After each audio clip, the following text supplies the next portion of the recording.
ನೀವು ಅಷ್ಟೇನೆ ನಿಮ್ ತಂಗಿದಿರ್ಗೆ ಅಪ್ಪಿ ತಪ್ಪಿನೂ ಮೈಸೂರಲ್ಲಿ ನಾವು ಸೈಟ್ ತಗೊಂಡಿರೋ ವಿಷಯ ಎತ್ಲೇ ಬೇಡಿ. ಅರ್ಥ ಆಗ್ತಿದ್ಯಾ? ದೃಷ್ಟಿ ಬೀಳುತ್ತೆ ಆಮೇಲೆ. ಇವಾಗ್ಲೇ ಹೇಳ್ತಾ ಇದೀನಿ ನಾನು. ಆಮೇಲೆ ನಿಮ್ ತಂಗಿದಿರು ಕಿಲಾಡಿತನ ಮಾಡಿ ಅಕ್ಕೆಗೆ ಏನ್ ಕೊಡಿಸ್ತೆ ಅಂತ ನಿಧಾನಕ್ಕೆ ಕೇಳ್ತಾರೆ. ಮೊನ್ನೆ ಡೈಮಂಡ್ ನೆಕ್ಲೆಸ್ ಕೊಡ್ಸಿರೋದಂತೂ ಹೇಳಕ್ಕೆ ಹೋಗ್ಬೇಡಿ ರೀ.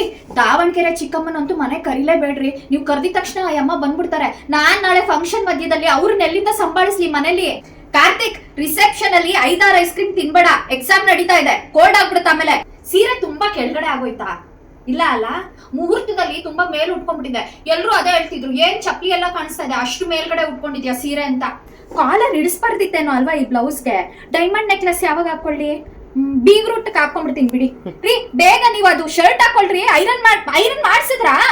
ಖರ್ಚಿಪ ಹೇಳ್ದೆ ತಾನೆ ನನ್ ಮನೇಲಿ ಇಟ್ಕೊಳ್ಳಿ ಅಂತ. ಇವಾಗ ನನ್ನನ್ ಕೇಳಿದ್ರೆ ನಾನು ಎಲ್ಲಿಂದ ತರ್ಲಿ? ಒಂದ್ ದಿನ ಆದ್ರೂನು ನೀವು ಕಾವ್ಯ ಚೆನ್ನಾಗ್ ಕಾಣಿಸ್ತಾ ಇದೆಯಾ ಅಂತ ಹೇಳಿದ್ದೀರೇನ್ರಿ?